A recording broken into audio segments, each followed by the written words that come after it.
Hello, Edwin. Welcome to the show. Thanks for joining us today. Yeah, happy to be here. Yeah, we're looking forward to hearing more about your story and your company and your journey to becoming CEO. But before we jump into that, tell us a little bit about Basis. So Basys is a payment processor. We've been around for about 22 years, and the space we're really growing rapidly in now is in our technology side. So we build products that process payments or allow other softwares to integrate into to process payments.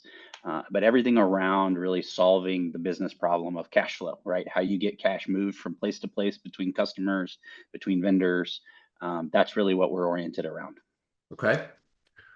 So from your perspective, the primary customer, online businesses, retail B2B, what's that look like?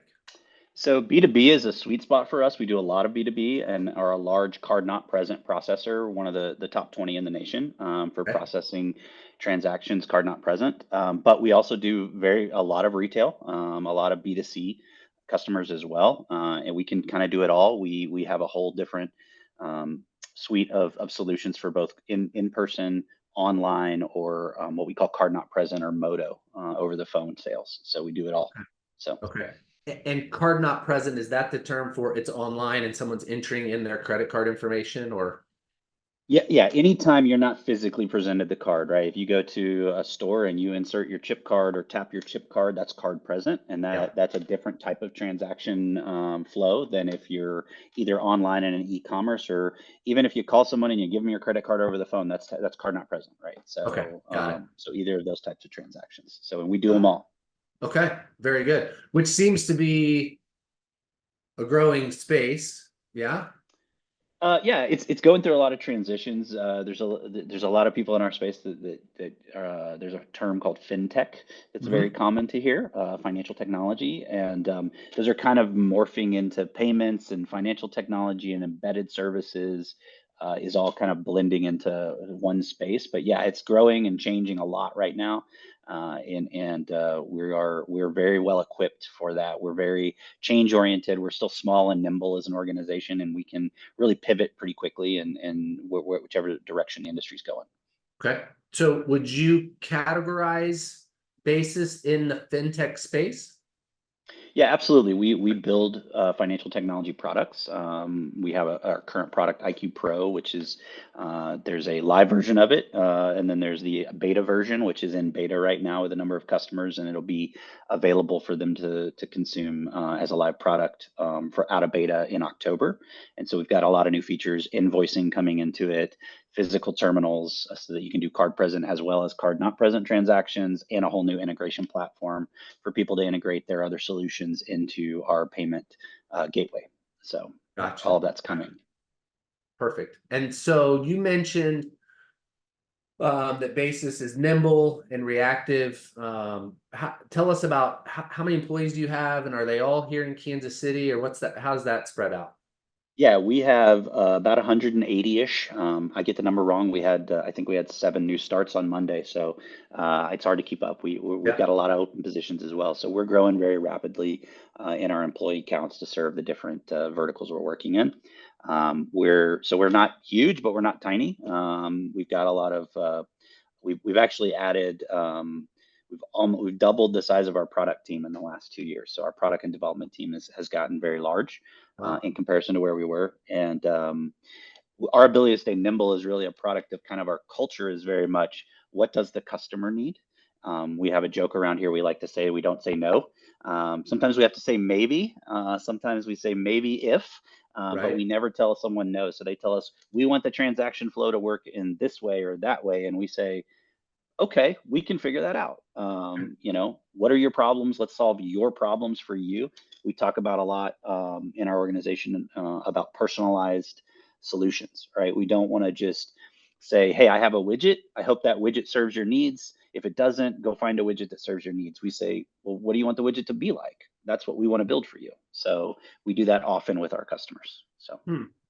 And so that's interesting as you're growing, not only internally but also externally, and the market continues to be evolving. Does that I'm going to use a word, it may not be the right word, but does that bespoke kind of solution start to create internal challenges because everything's a little different? Or how are you guys managing that? Yeah, it absolutely does. So we have partnerships. So we have partnerships with either softwares or banks sometimes, Mhm. and each of those banks or each of those softwares might want something a little bit unique. And so the way we manage that is we have our partner management team. They manage 15 to 20 relationships with these partners, and so they get very well versed in what that person's doing. And then Yeah. we also set up a lot of systems to help us. So as an example of this, when we implement a new customer through one of our partnerships, we have a lot of documentation for our implementation teams around, okay, this person gets configured in this way, this person gets configured in that way. Right. And yes, it takes a lot of overhead to manage that. But from our perspective, it's what makes us unique in our space is that everybody, a lot of what we do is complicated. We're using financial instruments for moving people's money. There's Yeah. risk associated with moving money and having fraud and other things. And so it's complicated already. And then to add this other layer of now I'm going to build unique and bespoke things for people or give unique and bespoke workflows to specific partners. Uh, there's a lot of overhead in that, but that's what other people in our space don't do, right? They say this is how it works. This is why it's good for you, and they're trying to convince them why they should do it the way that it works. And we just don't think that way. We Hmm. want you to love the service we provide. We're very service oriented, and that's how our CEO, our founder, sorry, really built the company is to be about service. What does that person need, and how do we deliver for them? So. Gotcha. And I heard you say it a couple of times, but it's that service oriented culture and mindset that sets you apart from the other competitors in your space. Would you say that's the Basys competitive advantage, or are there other things that would be included in there? Yeah, I mean, I think our willingness to try things and attempt things and do things that other organizations just wouldn't do. Yes, it's absolutely our competitive advantage. I mean, our technology is good and it's getting better all the time, but it's not earth-shattering. It's not like we're doing things that other companies don't also do. There are other people that have payment gateways, that have invoicing solutions, that have card not present solutions, that have card present solutions. Um, but it's our willingness to say, okay, here's the set of things you need to solve your cash flow needs or your business needs. And you need them to operate in a way that's unique to you for your customers. Let's do that, right? Let's figure out how to accommodate that. There are limits of everything, right? I mean, we can't say yes, to everything, but yeah. Also, I would say in general, we're rarely going to be the cheapest. We don't try to sell on price, and if price is the most important thing to you in our space, we just may not be the fit for you, and that's fine, right? Not Yeah. everybody is a fit for you, and we're happy to work deals until they're not workable. But we're also happy to walk away if it's not a fit. So Good, good. Um, are your customers global? no, we all are U.S. based. We Okay. will be in Canada sometime next year. Okay. After that, we'll probably look to. We do have some partnerships down in the southern U.S. That are probably going to force us into Mexico as well. Okay. Yeah. Um, And then we'll certainly look at Europe. Australia is also another target for us, South America, but we are not global as of yet. Global processing and global money movement is a sizable endeavor. I've heard that. I have no experience. Can Yeah, barely move my money here, but yeah. I've heard that. That's why I was curious. Yeah. It's a So thanks. regular. Yeah, Go ahead. Go ahead. the regulation can be really challenging, and it's different, right? So Brazil is different than Peru, which is different than Mexico, which is different than Caribbean countries, and so it's kind of like relaunching a whole different set of processes in all those different places. So Yeah.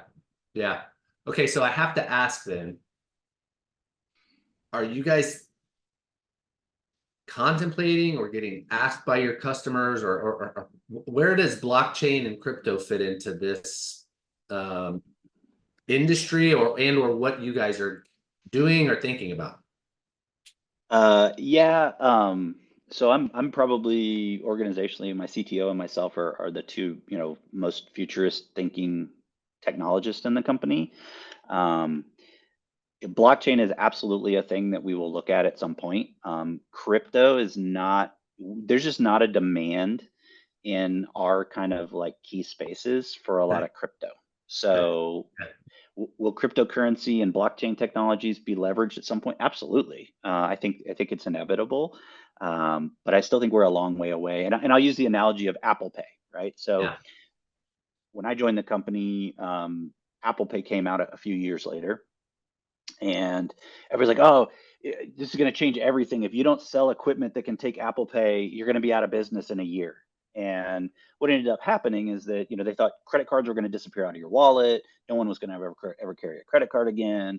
Well, here we are, a decade later. I'm pretty sure you have credit cards in your wallet. Yeah. I'm pretty sure you pay with a credit card on a daily, if not weekly basis. Maybe you're a big Apple Pay user, maybe you aren't. Um, but it didn't make any of those things and needs go away. So Yeah. I think crypto's kind of in that same space. When consumers and when purchasers absolutely say you can't operate without it, we'll have crypto. We'll have crypto before then, but you're not going to see a disappearing of what is this legacy kind of system. Right. So. Right. Interesting. Okay. No, that's good insight. So let's switch gears a little bit. You've been promoted to president of the company. 8 months, 9 months, 10 months, something like that. October 23 is when I got promoted. I think October 7th, Okay. 23. So, October or 7th. October 7th or 8th, something like that. So, So tell us about that journey. Like was that planned? Were you being groomed to become president of the company? Was it a surprise? Like tell us about that journey. I think the timing was probably a little quicker than our founder was planning. I think he was planning this and was you know nudging me that direction. He's if you know anything about their family, they very much are a family business. That their family, like I said, his dad office is out of here. He has every intention to turn this over to any or all of his kids and run it that way as a private business for very long. His legacy is huge to him, and contributing to the community is very big to him. And keeping this private and keeping it in the hands of people that kind of share his values is very important to him. And so I'm the in between, right? So I'm at a stage in my career where I'm happy to stay here until I'm ready to be done, and he's happy to let me run it until his sons are ready to take it over. So I'm that bridge, I think, for him, and that was kind of his plan. What precipitated is I was the chief business officer previously. I ran all of operations, all of the product and development and IT teams, all the support teams, all of our finance and accounting. And then in the summer, I took over human resources. And then our chief revenue officer left in September unexpectedly. And so, I was kind of tapped to say, hey, I was going to do this, maybe a year from now. So let's just do it now. So, Okay. so that's how I ended up here. Yeah. Yeah. Were you ready? Are you ever ready? I mean, No, really? no, I mean, no. like, if someone tells you they're ready, okay, that's maybe the thing they should say. But of course not. I mean, I fundamentally have been ingrained in the business for 10 years. I really understood. I understood. The teams I didn't have were sales and marketing. Okay. Um, and so I definitely knew what was going on. I didn't know to the kind of the level now that I'm in it every day. And so when you're not running it and not responsible to run it every day, you don't see all the things. I think I'm definitely my journey as a leader. I'm definitely ready from a leadership perspective. It did come at a busy time in my life, so it's been difficult. We've had a lot of transition and a lot of employee growth, and so there's been a lot of juggling for me. So I think from that perspective, I was very comfortable in my old job. I knew exactly Yeah. what I was doing. And so this has been disruptive. So I don't think I was. It's been a while since I had been in that kind of mode where I had built all of my teams over on my side of the house for 10 years, right? And so I was kind of like, easy is the wrong word. It wasn't easy, but it was definitely repeatable, Yeah. and I didn't have a lot of novel problems to solve. Then I came over here and I was like, oh my gosh, it's like going backwards in time. So. Right. So with that, because that's interesting, right? You had your role, you had your people, you had your systems and processes, things were flowing nicely, and then whoop, new role, start over, kind of so to speak. But Yep. what's been the most eye-opening, whether it's challenge or business perspective, or what's been the most eye-opening thing for you as you've moved into this president role and now you have a purview of everything? The I always knew there was differences between our sales and marketing groups and our operational groups in terms of how they collaborated or worked together. There's always like every company you work in, you'll hear there's tension between ops and sales, right? Sure. And I always knew that existed. I'm a pretty collaborative and flexible person, and so I've never had a problem dealing with sales teams. In previous career, I've managed sales teams and sales groups and had budgets and quotas for sales, so I understand those teams, and so I'm pretty flexible to manage them. But really understanding the depth to which the cultures are very different between the sales and marketing organization and the operations organization. Um, Standing over on this side of the house and seeing it from that perspective has been very eye-opening. And so it's like, oh, wow, I wish I'd have been standing over here. I could have solved a lot of other problems a lot sooner in maybe the way that the ops teams were engaging with sales. Because having the perspective of being over in the sales group and hearing their perspectives, as a person who's now responsible for their productivity and responsible for their outcomes, it does make you think differently about how you should have solved things in the past. Hmm. And that's been pretty eye-opening. Also, I don't know if I don't like to be derogatory at all, but as a generalization, salespeople are a little less process oriented. And Right, so operations people are generally, it's on a range, on a spectrum, but generally right. more process oriented. So coming over to sales, it's been very shocking. It's like, what do you mean you don't have a process for that? How do you normally do this? Oh, well, it depends. Every answer I get is it depends. It depends. And I'm Yeah. like, well, yeah, but you kind of have like big rocks you move around every day, right?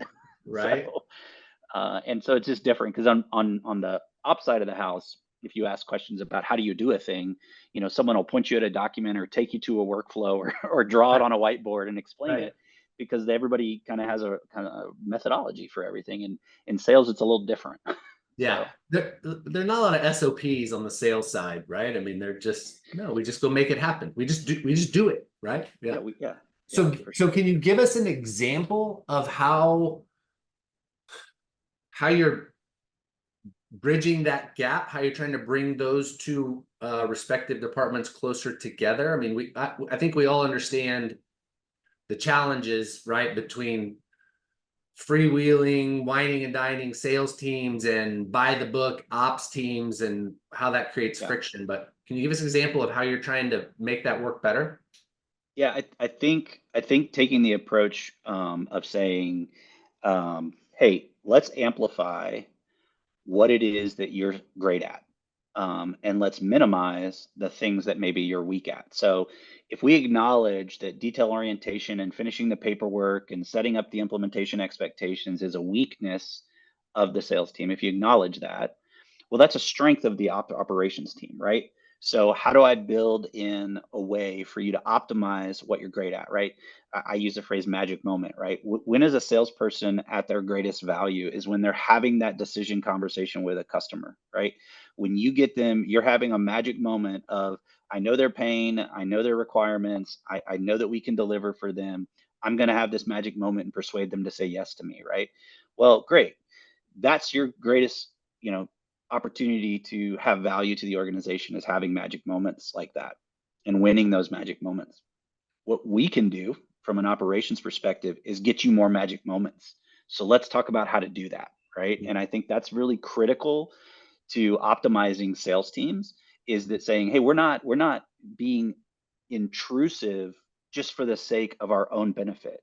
Let's talk about how you get to have more magic moments because we're going to help you with these things. I don't think I would have framed it that way until I sat over here and I listened to the sales teams as much as I have. I would have framed it like, hey, because you don't do this, it creates a problem. Instead of, hey, if you'll let us do this for you, you'll get to sell more deals, right? Right, right. I hear a little strengths finders in there. Are you guys a strengths finders company? No, but I have definitely read the book. So, Right. It's like so yeah, leaning into your strengths. How do we amplify your strengths? yeah, I heard you say that. That's very much strengths finders. But it also sounds like that's a big cultural push within the organization, right? Is how do we yes. lean into our strengths, and how do we make each other better? How do we make all the groups better? How do we work better together? Well, it's not just make the groups better. I think everybody has that expectation or intention. It's like, what are the mechanics of actually convincing people to make behavioral change so that they can get better? If when I'm not responsible for the sales quota, then I'm probably not going to be as persuasive as when I am now responsible for the sales quota, right? And so that's definitely something that's been eye-opening to me, is realizing that, oh, well, I have to go answer to the boss now. I have to go answer to the owner why we didn't hit our sales targets. I'm going to work a little bit different and be more persuasive, to try and change the behaviors of the sales team, as opposed to in the past. It's like, well, if they sell or they don't sell, I mean, it's like, I'm not accountable at the end of the day. I mean, Right. I have impact, but no one's knocking on my door saying, why didn't they sell? Right. Yeah. So Yeah. that's just, like, in my own head, that's a big change for me. Okay. So. No, that's great. That's great. What would you say personally your business superpower is? When you walk through those doors every day, you're bringing what's the cape you're wearing? What's your superpower? Wow, that's a great question to ask me. Because I struggle with, always identifying what I'm good at, because I have this general principle in life that everybody is valuable, right? And so if we talk about what we're so good at, we're somehow setting ourselves above other people. And I just detest the idea of not being humble, right? Okay. And so, I will say, here's some things that I know that I do and I add value to other people with, which is, I am completely unemotional. I'm not an emotional decision maker. I'm a very analytical, reasonable person. And I absolutely 100%, if we go into a meeting and we're trying to make a business decision about the company or direction or strategy or whatnot, I don't need to win. I don't need to win the argument. I need to help everyone find the best idea. Right. Okay. And so that ability to kind of step back and say, it doesn't need to be my idea. It doesn't even matter if it's the person I like the least idea, as long as it's the best idea. Hmm. That's what I bring, to a lot of those strategy conversations and things, is that I'm not going to get attached to my own idea so much that I get blinded and think it's going to be great. And I'm not going to be judgmental about your idea. If you bring the evidence, if we walk through it, if we reason, if we talk about how we're going to deliver it, what we should expect, and when and if we'll pivot, I'll try anything. I think that's a superpower. I think the other thing that I do really well is, I'm 100% relentless, right? I'm never satisfied. It's never good enough. We can always be better. That's how I'm hardwired. I'm a big golfer, and so it doesn't matter if I shoot par. I'm gonna think, well, if I'd have made that putt on 18, I would have broke par, That's right? right. Um, that's how I'm hardwired, and I think that helps me help other people when they're getting stuck, or they're maybe getting, stagnant. Is that I can kind of be a catalyst to go, okay, well, what if we did this, right? What if we tried this one thing? Imagine you got 20 deals closed last month. What if we did this? Could we get 22? Mhm. Right? Because people will get kind of stagnant, and I think I help a lot of times keep that stagnation from happening, because I'll just nudge people, to keep moving forward. At the same time, when things get difficult, I like to tell everybody I'm a really good crisis manager, and part of it is that relentlessness. I always think there's one more thing. I always think so. I just super resilient, and I can kind of like go, the building's on fire, get a hose, get a bucket, put it out, let's go. And because I believe you can always make it better, you can always fix it, you can always do one more thing. So. Okay. So I'm curious that relentless. Have you do you know the book Relentless? Have you ever read that book? No. No. There's a book. It's funny. That's what I was just looking at. There's a book called Relentless by Tim Grover. You might find it interesting. Okay. Tim Grover was Michael Jordan's trainer. He was Kobe Bryant's trainer. So he talks about that relentless mindset. But I'm curious, does that mindset and approach ever come back at you with the not good enough, or like we're at all? Does someone ever say to you, "Hey, I feel like I'm never good enough for you," or "We're not producing enough for you" because of that relentless drive? Yeah. So early in my career, I was successful, and not a very good person. Hmm. Um, well, that's overstatement. I was successful in spite of the fact that I Right. would run over people, right? Right. And I figured out, probably 10 years into my career, which probably shouldn't have taken me that long. It took really wise people finally kind of shaking me a little bit, that um, how you make someone feel is going to be a predictor of their future behavior. Yeah. And if you don't care about how you approach them, right? If you make the assumption that, well, everybody's as relentless as you, and so they're going to totally not mind that direct conversation, well, they're not. And you should be a little bit more humble, right? And realize that different people receive information in different ways. One of my favorite things to do now, I do this probably 10 times a week. I'll see a data point, or I'll get a report, or I'll see something, and I know I've identified the root cause. I absolutely know what's wrong. I know who I need to talk to. And rather than, and because I'm super action oriented, I'll jump up out of my desk and I'll head out the door, and I'll take one lap around the building, and I'll sit down back in my chair and go, what is the best way to handle this? Right. So because in the past I would have gotten out of that chair, walked directly to that person's Yeah. office and said, hey, here's the problem. Here's how you should fix it. And here's what you do to make sure it doesn't happen next time. Right. Yeah. Yeah. And instead, I come and I sit down and I go, okay, great. I know the problem. I think I have a solution. Who's the person that I need to talk to? What's the timing? What's the method? What's the language you want to use? And then I'll role play it in my own head.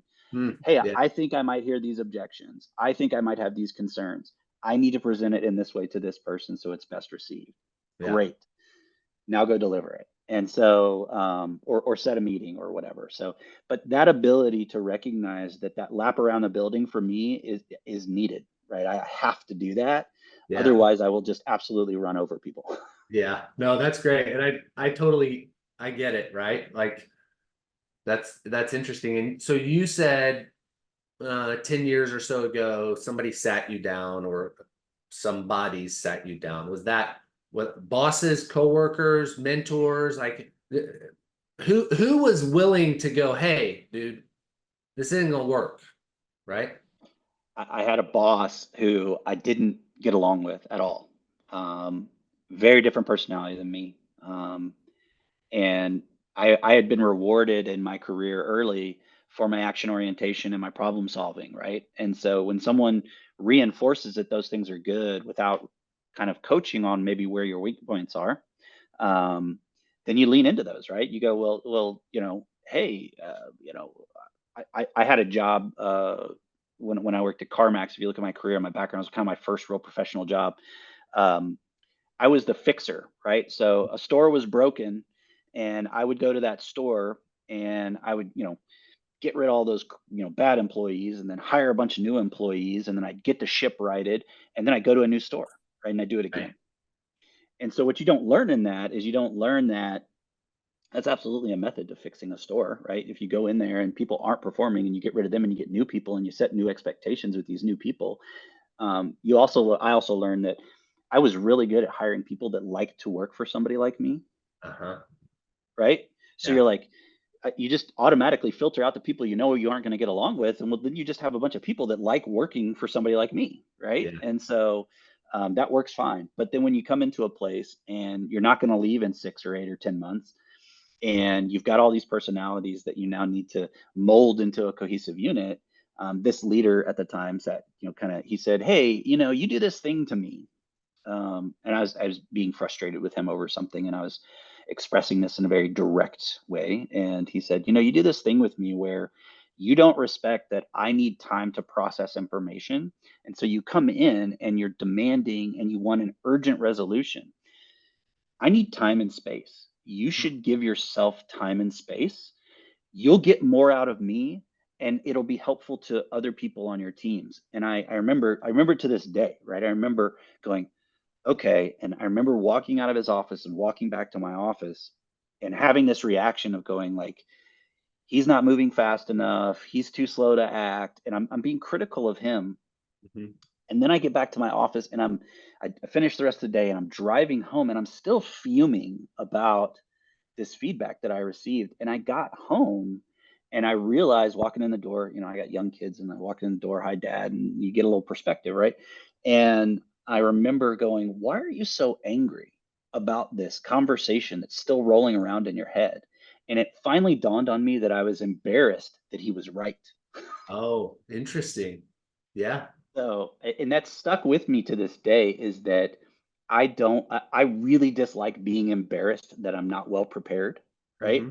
Yeah. And the fact that he pointed out something that I didn't want to be, and that I thought I was good at, that I wasn't, was so embarrassing that it was just a powerful moment for me to just really go, hey, the way you're wired and the way that works for some people, right? Hmm. Like I'm a very direct, blunt, to the point. I have a phrase here I use all the time. My training department stole it from me. When we talk about people, we're gonna ruthlessly assess and compassionately coach, right? Okay. I like that. Yeah. So that satisfies both sides of my personality. Mhm. Ruthless assessment, I'm all about that. If it's bad, we're gonna say it's bad. If it's good, we're gonna say it's good. All right. But we're not gonna be, we're not gonna tiptoe around the facts, right? If Yeah. it's Yeah. if it's the yeah.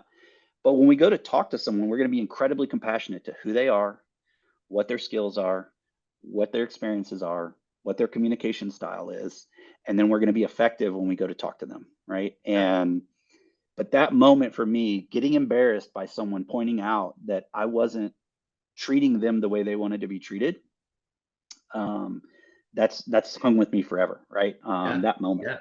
So. Yeah. That's great.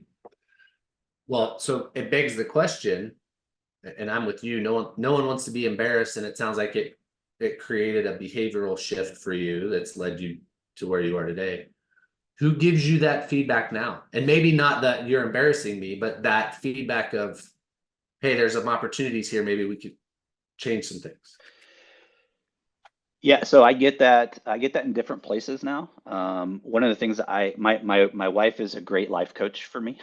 Awesome. So there's Awesome. there's there's stakes, right? And so you're forced to kind of think. I've been married for 20. I'm going to get it wrong now. Now that I say this, 26 years, 27 years, 27 years. Yeah. Married a long time. Yeah. Congratulations. And yeah, and part of that is that I want to be married to my wife. I want to have harmony in my life, and so a lot of times I'll go to her and I'll say, "Hey, you're a much more empathetic. Like she's the social butterfly, right? She's an empath. She gets along with everybody. She's very much um, she's non-abrasive, non-confrontational, but just a great person, right? Um, she's easy to interact with, Yeah. and so I'll go and I'll say, here's how I'm thinking, here's how I think I should approach it. Tell me what I'm getting wrong, right? Mhm. I use her all the time as a sounding board Yeah. for something, and a lot of times she'll tell me something, and it's aggravating because it doesn't like it's like I want to do this, and you're telling me I shouldn't, and I don't Right. like being told not to do a thing. And I'm like, but why? And she's like, well, did you ever consider this? And what if this? And what if this? And what if that? And sometimes she's spot on and sometimes she's way off. But the fact that she makes me stop and think about how that other person might react or that what might be going on with them, being a little more empathetic to their circumstance situation, she's a great coach for me Yeah. around that. Yeah. We That's talk all the time about that's that. great. So it's interesting. We share that. My wife's EQ is, well, her IQ is way higher than mine, but her EQ is off the charts compared to mine. And she'll say something similar to me. And I'll be like, no, that's not right. And I'll wander off, be like, damn it. She's right. I know Yep. that's not what I want to do, but she's right. And I'll end up doing Yeah. what she advises. So yeah. Yeah, that's great. It's like the voice in the head, if you're trying to lose weight and there's that voice in the head that says, that chips and dip's going to be fine. Right. Right. That my wife is the one that's like, no, it's not. No, it's not. Yeah, And you're like, but I want those potato chips. that's right. And it's Like, my voice that's like, it'll be fine. yeah, No, it'll be it fine. won't. No, it won't. Yeah. Yeah. Or she'll say, I don't understand why you can't see this. I'm like, well, that's why I'm asking you, because I've obviously got a blind spot there for whatever this is. So I need you to show me the way, right? Yeah. Yeah. Yeah, for sure. Awesome. That's great. Yeah. The other thing that I have, I would say I've really worked on a lot, just as a skill is really around self-awareness. So, I don't have it in here anymore. I need to put another one up. I had a post-it note on my monitor for like 3 years before we moved over. It fell off, I think, when we moved offices, but it said, "Talk less, say more." Mhm. So I was always reminding myself in a meeting that my positional authority means that when I talk, everybody shuts up and they wait. And so I need to ask questions and then shut up. Yeah. And I think that's a thing that I've really learned how to do, because the other thing it allows me to do is I watch people reacting, and I watch body language. And so then when I do speak, I try and shut up and then pay attention to what happens in the room afterwards, right? Does conversation continue? Do people stare at their laptops? Do people make notes? The way they're reacting to me now is telling me, is my message being received or not, right? Yeah. Yeah. Um, and if I feel like I'm losing a room, I can recognize it sooner. And so you talk about getting feedback. I think, especially as you get higher up in a food chain, I think where a lot of people struggle is that, who is there to go to, right? Right. Like, who are you going to talk to? And Right. and and and maybe I have a great relationship with a lot of my leaders that I've brought into the organization over the years. Are they really going to be honest? Are they really going to tell me the cold hard facts? Like, yeah, you really dropped the ball there. Hey, your Right. delivery was terrible, right? Right. So You're you still the kind of got to, boss, right? I mean, you're yeah, still the boss. Are you really getting the real feedback, right? yeah, yeah. Yeah. You've got to learn you got to learn some of that on your own, right? You got to self coach a Yeah. bit. So Yeah. That's great. That's very insightful. And I love the note, the idea of the daily reminder that's just there, right? yeah, Constant, constant. yeah. So the next 5 years, what are the aspirations for the company? Where are you trying to take this thing that is this ever evolving or living organization in an ever evolving business environment? What are the aspirations for Basis? Yeah, as an organization, we really want to continue to grow. We have a phrase in some of our literature that bigger isn't better, better is better. That's a thing from Brad very much. And we think that growth, and new revenue and new profit is a byproduct of being excellent at what you do. And so when we think about what we're doing, money is absolutely, like, we're a capitalist enterprise, right? We're here to make money. Like, that's what we do. We want to be more profitable. We want to grow more revenue, but money is just a mechanism to actually do what we really care about, which is we love solving problems for businesses. We love bringing people into our organization and watching them grow, and watching them turn into the best versions of themselves.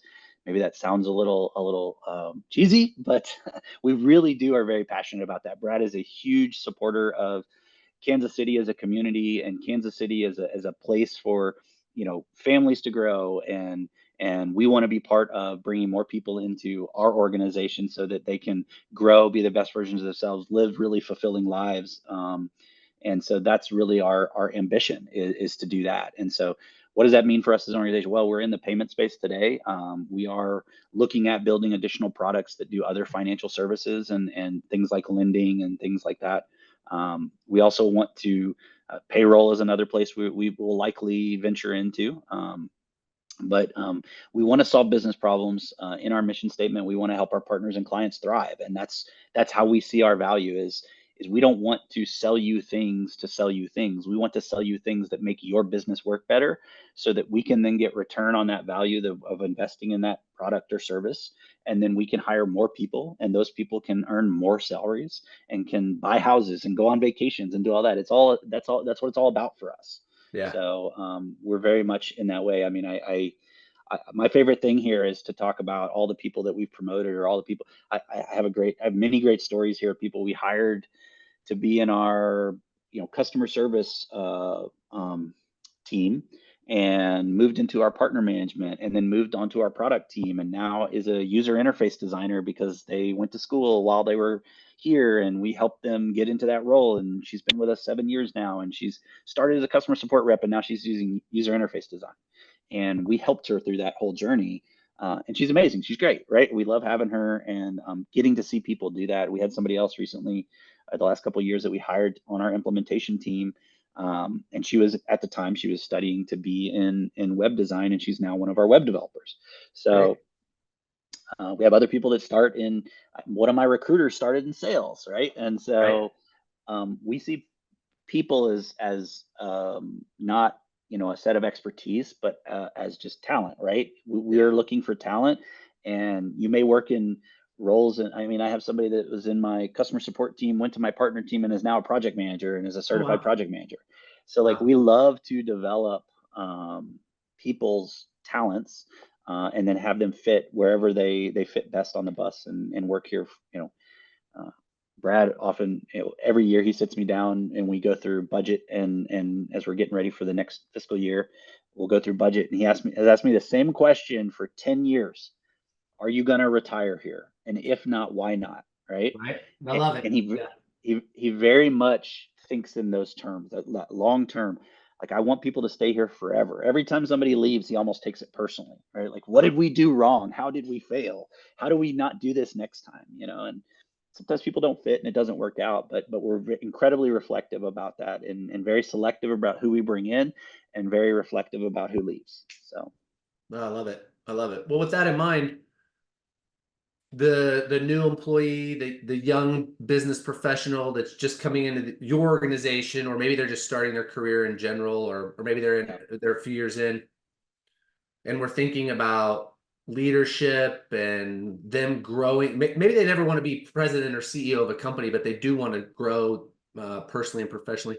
What advice would you give to somebody around the topic of leadership and personal growth, and things that will help them through their career, no matter what job role they end up in, right?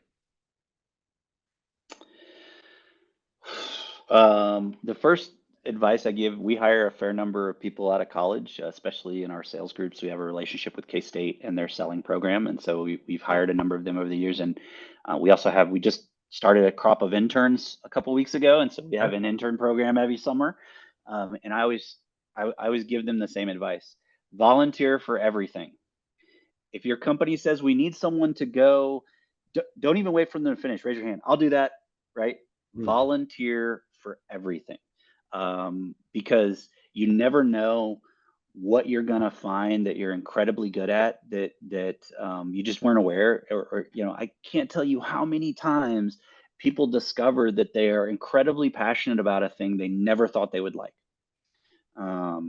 One of our sales managers has a thing he tells people all the time. He goes, selling payment processing, that is not my dream. I didn't dream about selling payment processing every day, but I love working for this company, right? And so if you close yourself off to trying a bunch of stuff, you're going to miss a ton of opportunities. So just volunteer for everything. Every college grad, I wish I could just send them all a message and say, wherever you start, whatever your company asks, anytime they say we need, don't even let them finish. Just raise your hand, please. And you will do some awful stuff that is terrible. Right. But then you'll figure out, hey, that's not for me. Yeah.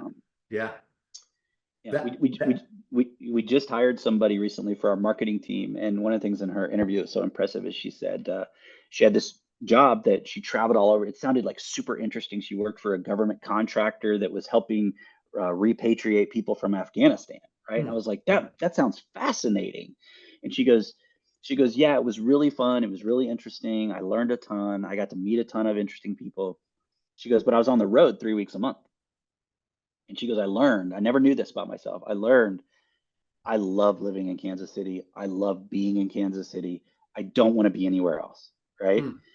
And it's like, if she hadn't volunteered to go travel every, 3 weeks of every month for a year, she wouldn't realize how passionate she was about the place that she lived, you Right. know? Yeah. And so that's just a great example of advice that I just can't impart in people enough is just try everything, Yeah. please. So That's I love that. That's fascinating. That's one that I haven't heard. But I love that because it is so true. And that's part of the ways that you figure out, to your point, what you don't like and what you yeah, do like, right? Yeah. yeah. Are you a follower of Scott Galloway at all? Yes. Yes. Yeah, one of the things he says, I don't agree with everything he says, but one of the things he says that I love, and I try and get this into my kids as well. Don't follow your passion, follow your talent, Yeah. right? And I think that's very true of young people is that they're told, oh, if you're passionate about your work, you're passionate about the industry or job, you'll never work a day in your life. That's just wrong. Hmm. Like, it's just very wrong. Like, you know, do lots of things, learn a lot about yourself, and find what you're good at because you'll be way happier in the end. Yeah. Isn't So that the follow-up? It's like, because you find something you're really good at and you realize you're good at it, and then you become passionate about that because you're good at it, right? yeah, yep, Yeah. absolutely. Yeah, that's true. Edwin, that's fantastic. That's great advice. I'm gonna steal that from you, but I will credit you, and I will just say, here's some great advice. So with that, if our viewers and our audience wants to learn more about Basys, maybe they want to come work for you, maybe they want to connect with you. How can they do that? What's the best way to learn more about the company? What's the best way to connect with you? Yeah, our website recently rebranded, so is the best way to get us, basispro.com. Okay. You can learn everything you want to learn about the company. I am often, as with you, happy to message with people on LinkedIn and build networks on LinkedIn. You can go find me there, look me up. I'm not hard to find on LinkedIn. I'm not really active on any other social. I don't do Facebook or X or Twitter or whatever the heck they call it now. Yeah. I like the one-to-one communications with people. I'm not really a social guy, social posting guy. So Right, right. Okay, fantastic. Uh, well, Edwin, that brings us to the end of our show today. Thank you for spending some time with us, giving us the background of the company, as well as telling us a little bit more about your journey and your experience. It's really been a pleasure, and we thank you so much. yeah, thank you. Appreciate the time. It was fun. Have a great day. You too.